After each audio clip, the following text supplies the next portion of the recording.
দীর্ঘ টানাপোড়েনের পর এবার আলোচনার টেবিলে ককরোচ জনতা পার্টি এবং কেন্দ্রীয় সরকারের প্রতিনিধিরা।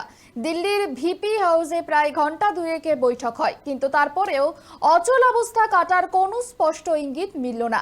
শিক্ষামন্ত্রী ধর্মেন্দ্র প্রধানের ইস্তফা নিয়ে নিজেদের অবস্থানে অনড় ককরোচরা। বৃহস্পতিবার পূর্ব নির্ধারিত সূচি অনুযায়ী ককরোচ জনতা পার্টির দুই প্রতিনিধি সৌরভ দাস এবং আশুতোষ রাঙ্কার সঙ্গে দিল্লির ভিপি হাউসে বৈঠক করেন দুই কেন্দ্রীয় মন্ত্রী জিতেন্দ্র সিং এবং জেপি নাড্ডা। প্রায় ঘন্টা দুই পক্ষের আলোচনা হয়। সূত্রের দাবি, কেন্দ্রের তরফে এই পর্যন্ত প্রশ্নপত্র ফাঁস কাণ্ডে কি কি পদক্ষেপ করা হয়েছে এবং আগামী দিনে আর কি কি পদক্ষেপ করা হবে সবটা ককরোচদের দুই প্রতিনিধিকে জানানো হয়। সৌরভ দাসরাও নিজেদের দাবির কথা মন্ত্রীদের জানান। ধর্মেন্দ্রর ইস্তফা ছাড়াও বৈঠকে আরও দুই দাবির কথা জানান তারা।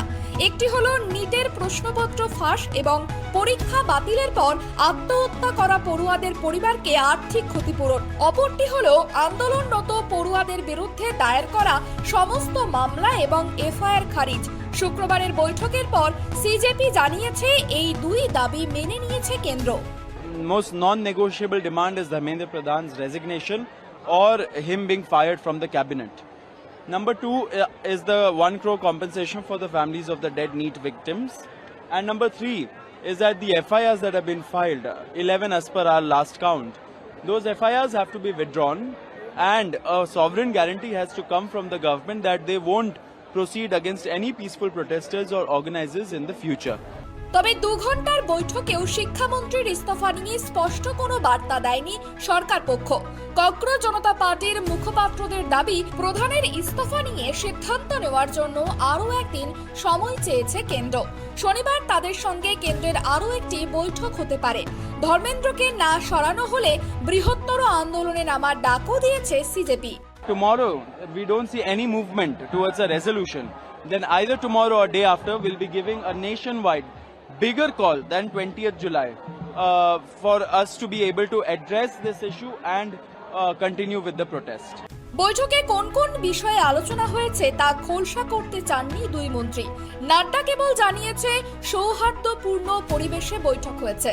बातें सौहार्दपूर्ण वातावरण में हुई और कई दृष्टि से उन सारी बातों पर हर तरीके से चर्चा हुई। उनकी मुख्यतः 3 डिमांड थी और 5 सुधार के दृष्टि से परीक्षा में सुझाव हुए।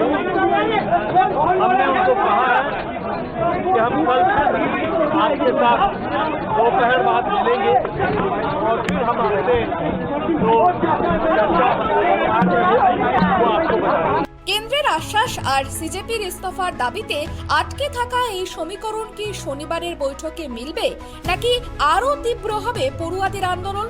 উত্তর মিলবে শনিবার দিল্লির আলোচনার দ্বিতীয় টেবিলে। Bureau report, KTV Bangla.